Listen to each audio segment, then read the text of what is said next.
This is the Dollemore Daily, and I'm Jesse Dollemore. Every accusation is an admission of guilt. It's been said many times by Republicans, and it seems it continues to be true. It is a self-fulfilling prophecy, if you will. How many times have you heard Republicans accuse others of being groomers, of being abusers of children? I mean, there's an entire conspiracy theory network of idiots in QAnon who are save the children.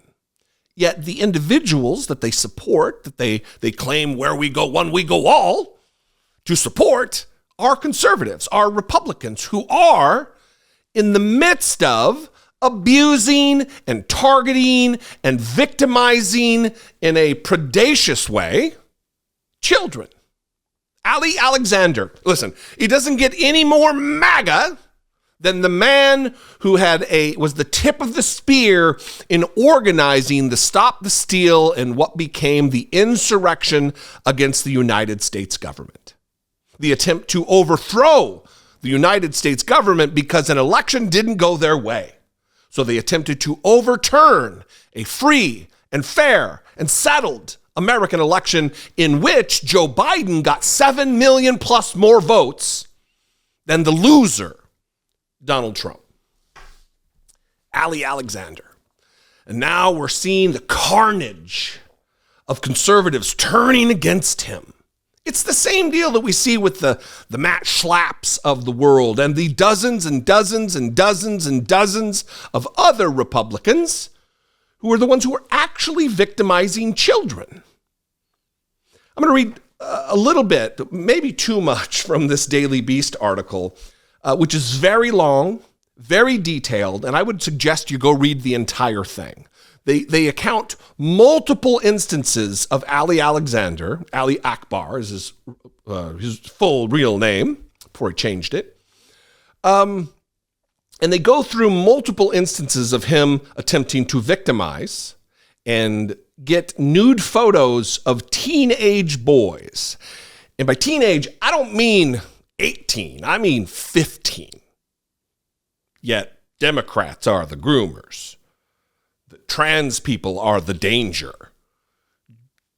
Drag Queen Story Hour is the real threat to America, while these people are actually, literally targeting and abusing children. This is the headline here. Stop the Steal organizer apologizes after being accused of asking teen boys for dick pics. A key figure in the pro-Trump Stop the Steal campaign has apologized after being accused of asking teenage boys for sexual pictures. Ali Alexander has become one of the most ubiquitous figures in the MAGA movement. Trump himself reportedly requested that Ali Alexander speak at his rally before the riot, with his appearance only quashed by last-minute intervention by Trump aides. But this week, Alexander stands at the front of a scandal that raises questions about how powerful men in the far right treat their younger acolytes. And you're going to hear in this, before I get to his apology, and then the one of multiple cases talked about in the story, you're going to hear of Ali Alexander and these other individuals, even the person that he allegedly abused or attempted to abuse fully, going on like Richard Spencer's podcast. And there's the same allegations floating out there in the ether about Richard Spencer, you'll remember the Nazi face seen punched around the world. This is his apology. I apologize for any inappropriate messages sent over the years. So he's admitting that he has sent inappropriate messages over the years this time spans. Alexander wrote, adding later, when I've flirted or others have flirted with me, I've flexed my credentials or dropped corny pickup lines. Other times I've been careless and should have qualified those coming up to me's identities during flirtatious banter at the start. That is a muddled, vague, read between the lines apology, if I've ever heard one, especially related to the hitting up of 15-year-old children in DMs. Children who are desperate to get involved in politics because of the rise of Donald Trump and the allure of the white nationalist movement. This is one of the cases. In 2017, Aiden Duncan, a 15-year-old who is not now 15, he is 21 years old, a grown man. So we're talking about what happened to him, but he is now an adult who can consent. In 2017, Aiden Duncan, a 15-year-old boy in Colorado, interested in right-wing politics, sent Alexander nude pictures after the MAGA activist asked him for them, according to an account Duncan gave in a March 2023 podcast appearance. Again, he's now 21, he's an adult, he has told his story. While Duncan was a high school sophomore just starting out in politics, Alexander was a 32-year-old with a decade of political work for the Republican Party behind him. And now he was willing to share the connections he had gained through that work with Duncan, as long as the teenager met certain preconditions, including secrecy. Keep this quiet. If we're going to have this relationship and you're going to do these things for me and there's going to be a quid pro quo put in place, you got to be quiet about it. 15-year-old boy. You'll have me sharing my entire network with you, Alexander told Duncan, according to Snapchat screenshots reviewed by the Daily Beast. But in his messages to Duncan, according to the screenshots, there was one name Alexander dangled as a perk for the teenager if he kept up contact with Alexander: Milo Yiannopoulos. In a September 4th, 2017 exchange about an upcoming trip Alexander was planning, Alexander reportedly told Duncan he would introduce the teenager to Yiannopoulos and speculated about whether the boy would be Alexander's arm candy and suggested the boy would have to be entertaining. I think we all understand what the subtext is there. Rolling with me, Alexander wrote, according to the message, mostly I'll have an entourage. Depends. Depends. If it's me babysitting you during the day, then no, I don't have kids. If it's something more entertaining, then maybe. All depends on what we're up to. No matter what, I'll let you meet Milo. There's probably 5 people I'll introduce to him. But who will be my arm candy? The one with me always in VIP and in and out.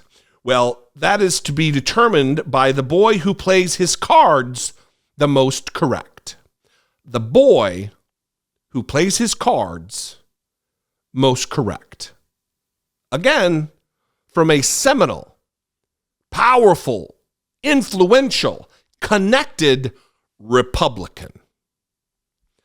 Arm candy is greater than babysitting, Alexander added, according to the screenshot. Other screenshots show Duncan sending Alexander a picture, which was redacted in the version of the screenshot reviewed by the Daily Beast. Alexander responded with the face with heart eyes emoji and asking the teenager which app Alexander should use to send him money.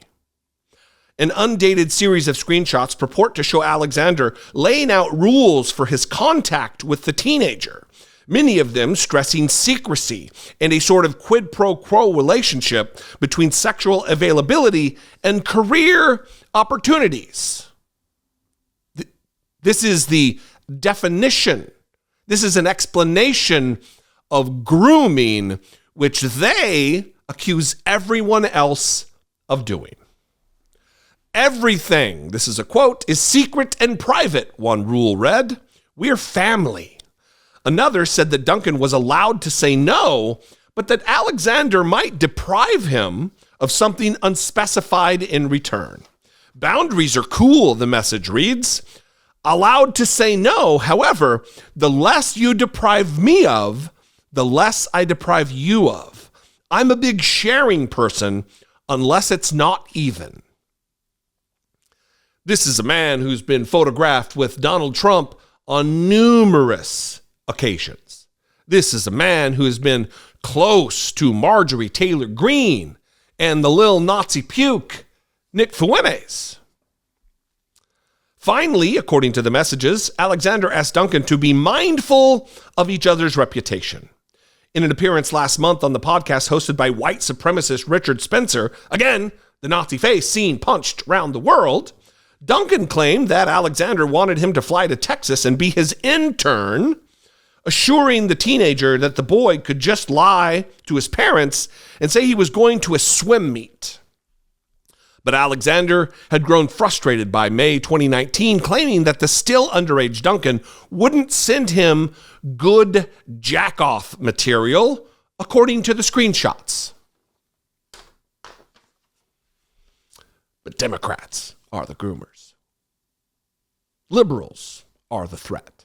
Trans Americans are the true threat, while he's asking for good jack-off material. You don't even send me videos anymore, Alexander wrote, according to the message. No good jack-off material. Don't even want to be my side piece. A day later, according to the screenshots, he asked Duncan to come to Texas for a week for an internship. Duncan, now 21, has since become a relatively high-profile member of Fuentes' racist America First movement, going by the name Smiley. On Spencer's podcast, Duncan said he believed Fuentes knew about the rumors of Alexander's alleged solicitation of nude photos, saying, "I think Nick is 100% aware," Duncan said on Richard Spencer's podcast. This should infuriate you, because whether or not this little Duncan character is now a white nationalist Nazi puke, he was but a child. And who knows what kind of intervention could have been put in place to extricated this kid from this right-wing cesspool. We won't know. We'll never know. Every accusation is but a confession. What do you think? I'd love to know. MAGA world eating itself now in the midst of this. They're all hypocrites and liars. Let's mix it up in the comments. It helps to game the algorithm. Subscribe if you haven't subscribed. That would be fantastic. And you can call and leave me a voicemail, 714-576-4054. Of course, you can email me, daily@dollemore.com. I'd love to hear from you there. Listen, if you are in a financial position to do so, not if you're not. If you have to budget it in, do not. You can just stop the video now. But if you're in a financial position to do so and you feel impassioned, you feel that I bring you value enough to contribute to my work, help support and produce my work, click the join button below, become a channel member, or even better yet, you can go to patreon.com/IDoubtItPodcast and help support my work there. Follow me on social media. I'd love to see you there. I am at Dollemore, just about everywhere. And more of this is going to be coming out, absolutely, without doubt. Ali Alexander is a vile character in American history, in conservative history, in Republican history. But also those who knew and did nothing are also complicit and disgusting. Anyway, I love you guys. I'll see you next time. Until I do, be genuine. Take care of one another.